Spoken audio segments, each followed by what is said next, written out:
welcome to Miniature Day. Donation. Welcome to Daniel Day. Donation day.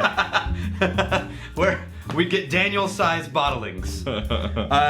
It's donation day. Yes. But we're Going through all the miniatures. we're going through all the people who sent us miniatures, and some of these were brands. Yeah. But I've really wanted to try them. Do you know which were brands? Because we got to do the crickets for the. I know which is which. We got to do the awkward pause. Okay. Okay. So do we want to do brands first or people first? People first. Okay. This is a 30-year-old Bunnahabhain and a Laphroaig single malt. Yeah. Stephen Line. Now, Stephen Line is already a patron saint. Right. But I feel like we should have a new category So whenever they send called Miniature Bastard. because the thing is, it needs to be something we put on the shelf. Yeah. So it's like the full We can't put bottles. that on the shelf. You can't put open things on here, but these are like really back in the day. So we're getting through the backlog. And we're gonna do them anyways, but they're so tiny. They're wee. What's the name? Or not such. I said Stephen Pahor. Stephen Lyon. Did I say Stephen Lyon? Stephen Lyon, you magnificent bastard!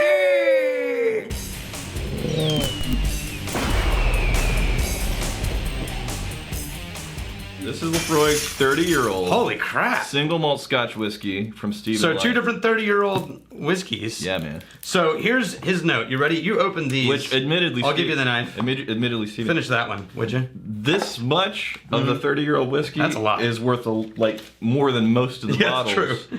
1 month ago today was my 30th birthday. He's October 2nd. I purchased my first 30-year-old bottle of single malt Scotch whiskey in celebration. The exclusive malts, which I have a couple of up there, distilled at the Bunnahabhain. So this is a special edition Bunnahabhain, not released from the Bunnahabhain distillery. Okay. It was distilled in 1986, ABV of 52.5, and only had 85 bottles. Okay. You We'll pour give some. 30-year-old whiskeys and it goes. Oh, yeah, that's angels. Oh, by the way, he said, "Dear Daniel and Rex, Salmon Mooch, Goofus, and Gallant." Man, it just explodes out of the glass. With this rich mustiness. Rich. Oh, it's all that deep sherry. Is that the sherry note? It's the sherry cask. Okay, you think the sherry. It is just fig fruit, dark, cooked, stewed fruits, and We must be on like a dark fruit run because yeah, we've said that a lot recently. I've gone back and I was like, I'm saying like dark fruits for more than half of these whiskeys, but they have this really. So here's for Stephen Lyons. It's beyond dark plum.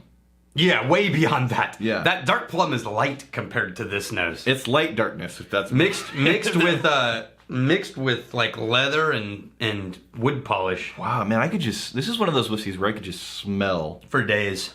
well, for 20 minutes. Nah, that's all you got. I'm drinking the whiskey. Wow, you know what? Now it's turning into pipe tobacco. Now, well, I'm pipe tobacco, but I'm getting like a vanilla flavored pipe tobacco. Yeah. The smell of vanilla. So you ever go into a pipe shop and you open up the top container and try to smell the different pipe tobaccos and it's really damp Yeah. and dense on your first smell? I'm getting that. Stephen, here's to your 30 years on the planet. Pipe tobacco. And that means I was in starting junior high when he was born. Oh yeah, you were gone for a while. You're 40. And when do you start getting discounts on movie tickets? I asked that the other day. Yeah, because I was sort of hoping I was getting close, and no, I'm 25 years away. 25 years. Yeah, it's 65. It's a long time. So I'm looking forward Basically, to. my boys will be turning 30 before I'm old enough to get discounted movie tickets. All right, you're already tasting it. Yeah, because I want to try the Laphroaig. I think I'm picking up what the sherry is because this has a dominant sweetness both on the nose and on the taste. This is not traditional whiskey flavors. I feel like this is saturated with some kind of sweetness that is so beyond what I usually get from a whiskey. That's got to be the sherry. Even though I'm unfamiliar with the sherry, It's the sherry cask. I'm thinking, damn, 30 years of sherry. I did finish that. I will tell you, Stephen, I've got a couple of really old Bunnahabhains in here. I've got a couple 25s and a 31. And they're not my favorite. I think the Bunnahabhain 12 is superior to the 30 and 25s. But that is because I don't like that dense, heavy sweetness. Dense. It's too much. If you let it sit. It's like fudge. If you let it sit, and you just get blasted by this really thick, heavy sweetness. Then you can start to pick out some of the oak and the barrel note underneath all that. You can get behind it, but it's it's too far. And here's the thing, fudge is one of those things for me that I always go to those old fudge shops, and I'm like, oh, fudge! And then I order a chunk, and then I eat a piece about the size of a dime. And then I'm like, yeah, I'm good. I'm good forever. Well, That's enough for this year. Did you have... Oh, the water brought back the peppery spice. It released a little bit of the peppery spice to I it. actually like it better with a little bit of water. It's way better with a little bit of water. Which probably took it down to about 48%. The dense, overbearing sweetness, that gets tamed a bit, and it lets all of the other flavors, like the pipe tobacco, the vanilla comes through more. I'm actually getting more of the wood note without having to let it sit on the tongue. Damn, it's good. Now he follows with the next day. His uncle, or later, he was surprised by his uncle with a bottle of 30-year-old Laphroaig. A whole bottle. Wow. That's a good uncle. I don't know of any uncles I have that would buy me a 30-year-old Laphroaig. I'm an uncle to a nephew. I'm not ever going to buy him a 30-year-old. Yeah, of course. Son of a bitch. I will tell you. You son of a bitch. I don't have any uncles who are drinkers. Okay. Yeah, they're all religious. They frown upon your skill set and career path. My grandmother at Thanksgiving was like, "Oh, you have that YouTube whiskey channel?" I'm like, "Yeah, no, no, I don't. No, I don't. It's fine." Speaking of grandmothers, Yeah, Baga, yeah. she sent me a text. She was very concerned, super concerned. She's like, Rex, I'm not getting updated whenever you release these new episodes on the Whiskey Vault channel. Why am I'm subscribed? I can see I'm subscribed. Why am I not always getting the updates whenever it comes out? It's like, Bug, I gotta understand something about the YouTube there. Just because you're subscribed doesn't mean you're getting the notifications pop up. Yeah. It just means it puts the channel on a long list of whatever you're subscribed to. If you want to have a notification, you have to click the bell next to the subscription, and then you can say, hey, notify me every time, or notify me once a week, or wherever the hell. So she says, oh, I feel silly. Do you think other people know that? I'm sure other people don't know that. Yeah. Baga, I didn't know that. I will tell them for you. Yeah, if it helps, I didn't. She says know good that. because other people should know that. Yeah. So she's very concerned that people don't know about the bell. Now you know about the bell. Thank you, Baga. All right, try your Laphroaig, 30-year-old Laphroaig. This, in my opinion, far superior to the Bunnahabhain 30 because it's more up my alley of with your more complex, smoky. and with your preferences. But Yeah. But there's a lot of people who aren't into the Isla stuff. Yep. They would adore the Bunnahabhain. They really would. Especially if you get a little bit of water in there. Anybody who loves a sherry bomb whiskey, they would love that. I'm getting more of a medicinal note from this Laphroaig than I typically get from Laphroaig. No, well, I should say, I'm not, but Coming off of that sweetness, man, I'm getting a really loud and coming clear. off the Bunnahabhain, yes, but not coming off another Laphroaig. You're forgetting how. Well, we just came off. Last night I was drinking Laphroaig Lore. We just came off of the sweet thing.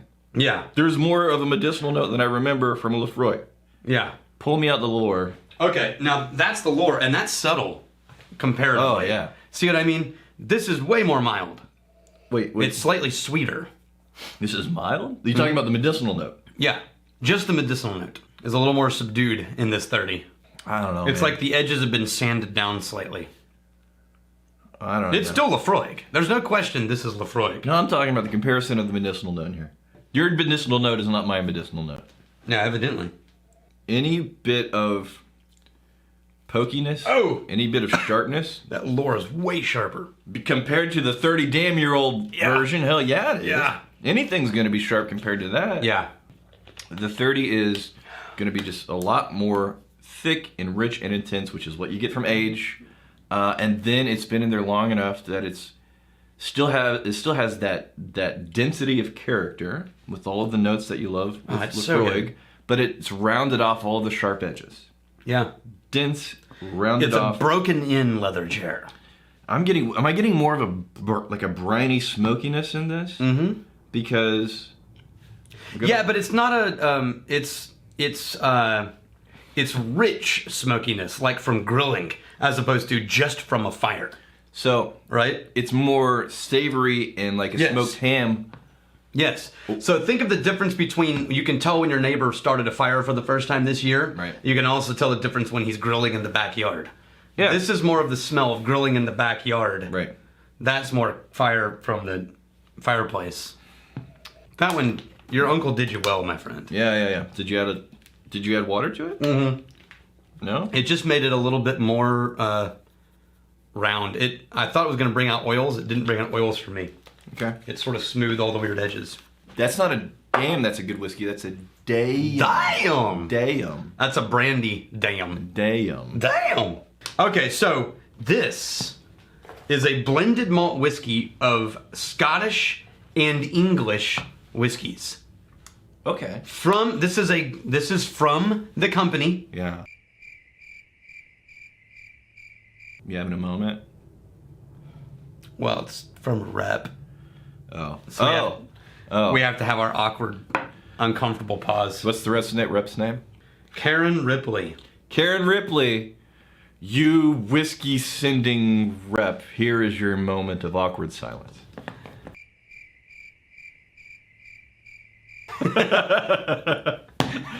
All right. There's English and Scottish. What I think is funny about that is that we're taking someone who graciously sent us something and just making it uncomfortable, because here's why. Here's why. Karen. This is more of a community effort than Yes. Karen, what matters more to us on this channel, and I told her this in the email, Yeah. What matters more to us in this channel than getting the chance to try whiskey is that our people in our community understand that we're honest about what we're trying. Right. Yeah. So this is the Lakes Distillery. Now, there is this sort of mustiness, malt mustiness to this that reminds me of the mustiness in Monkey Shoulder. Shut your face. Get the monkey shoulder. Mustiness and monkey shoulder. You don't know a thing. There's no things that you know. Yes, I am so right. Smell the perfumey mustiness in Monkey Shoulder, and then smell that steel bonnets. I'll give you 30%. Yes. 30. There's a note. What did I say? There's a note. I'll give you 30%. It's much lighter. In monkey shoulder. Yes, I agree. It's more intense and dense. In I agree. What'd you say? Steel bonnets. But we're in the same family. Yeah. Which makes me wonder. And it's sweeter. Which makes me wonder if it's got any of the same distilleries in it. They don't say what's in it. The mustiness is the word here. Yeah. Musty, like, and you know that may be a confusing term for some people. Let's dig into the must. So, wow, they're really romanticizing an era of Scottish-English history that was really brutal. Because steel bonnets is sort of a reference to the era when there was a dividing line between the Scots and the English, and either party would cross over and raid and rampage and kill people and steal things, and there were whole clans that made a note of pillaging. Yes, there's a note of pillage. But I'm wondering which English is in here. Wow, the nose is so much more dramatic than the taste. I really like that. But it's simple. Yes, that is so subtle, but there's a little bit of nuance in there. We'll get into the nuance, but on the taste, you're thinking you're going to go in here and it's like, man, it's just going to be a deep, rich, vibrant, dense whiskey that's going to go right in the mouth. And no, the taste is all vanilla and fruitiness, like honeysuckle fruitiness. Yeah. So honeysuckle and vanilla. Okay. Like a bourbon cask. Yeah. Right? I get vanilla. But there's a little oily, not smoky is the wrong word, but it leaves the aftertaste of a smoky whiskey. So you know what it's like? Have you ever eaten a flower?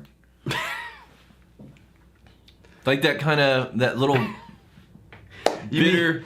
bitter vegetation. Rex, were you at a fancy restaurant and you got the flower garnish on the plate? Because they can't put and then you ate it? Because they can't put stuff on your plate if it's not edible. It's true. It's true. So it's like, oh, I wonder what this tastes like. I know but it's like, just eat it. And that kind of vegetal, almost a slight bitterness, but it's not like aggressive and big and loud. No, not at all. Yeah. We got the vanilla, and we got a little bit of a honeysuckle, and... Do we know the proof on this? This is 46.6. I would put this in the family of Monkey Shoulder. So, if you like Monkey Shoulder, you would also like steel bonnets. It's in the same. Here's the Monkey Shoulder. Try it. It's in the same family. It's a little smoother than Monkey Shoulder. and a little prettier than Monkey Shoulder. But it's also in the nose a little mustier than Monkey Shoulder. It's less sweet than Monkey Shoulder. Yeah. Yeah. Yeah. Man. That's good. Yeah. Yeah. I like their marketing. Their full-size bottle, Karen, is actually a really beautiful bottle. It's just weird we can't put minis on the shelf. No, there's no way. So, yeah. Okay, so now we move on to another gift. This time from the Arran Distillery, which I was really excited about. Yeah? So they're doing a new series, and they sent this without ever contacting me. It just showed up in the mail. But they are opening a new distillery on the Isle of Arran called the Lag Distillery. Yeah. And the Lag Distillery brand manager, Corey Moreland, sent us this whiskey. And it's just a sample of one they're doing to celebrate a specific era. And blah, blah, blah, blah, blah. Corey Moreland, you whiskey rep of whiskey.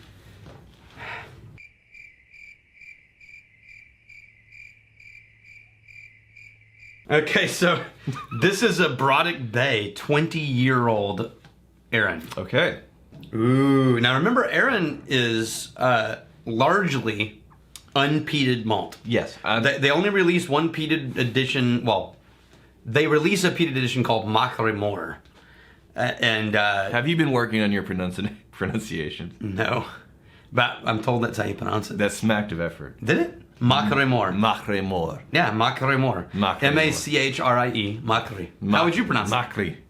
Macri. No, you got like a little bit of a trill in there. You don't ever do trills. No, I do regularly. There's no And trill. it's not a trill, it's a tapped R. But it's one tap. Macrimore. Macrimore. Macrimore. Macrimore. You gotta put the ink. Ink. Macrimore. What are we doing right now? We're Macrimore. So this is bourbon and sherry. The barrels, you mean? Yeah. 20 years old. Okay, so based on that, do you know if it's just a bourbon barrel and then they move it into a sherry barrel, or was it a bourbon barrel that once had sherry in it, then they put this in it? No, it's the whiskey into two different barrels. Okay. Yeah. All right. Fruitiness is what's jumping out at me.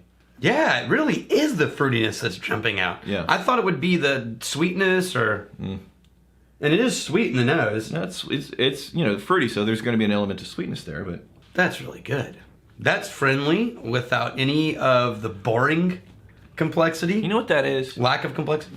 That is, like a theme park and you're going on the roller coasters and you're getting tossed around and you're screaming your head off. And then there's that one ride that's like just super chill. It's a small world. It's like it's the what do you call the Ferris wheel? Yeah. Yeah, let's just go sit in the Ferris wheel. It's just a fun little ride. You want to relax. It's like you get up there, really high. It's kind of exciting. Yeah. But it's not too much. Not too much. Not too much. There's just enough there. Just enough. To be fun and entertaining and interesting. But you're not, getting freaked out in any weird, exotic, funky direction. Yeah, it's just like right down the middle. Let's do something really nicely balanced. Got some fruity sweetness. That's maybe the most. Lots of character. Yeah, there's honey, there's grass. Character for a sweet whiskey. A little. No, I mean, grass is the right note. There's a dried grass, cut hay kind of note to it. But there's also a sweet vanilla honey. And I'm not getting to the sherry is not really jumping out.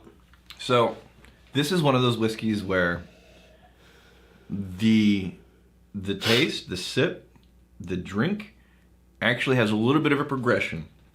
Take it, you get this initial just simple sweetness, then it swells up into this big fruity thing, and then it slowly starts to drift away. The aftertaste is a little tannic. Yes, I was about to say bitter. Yeah. But you're left with more of a bitter note than you are the fruitiness. But there is an evolution to every sip.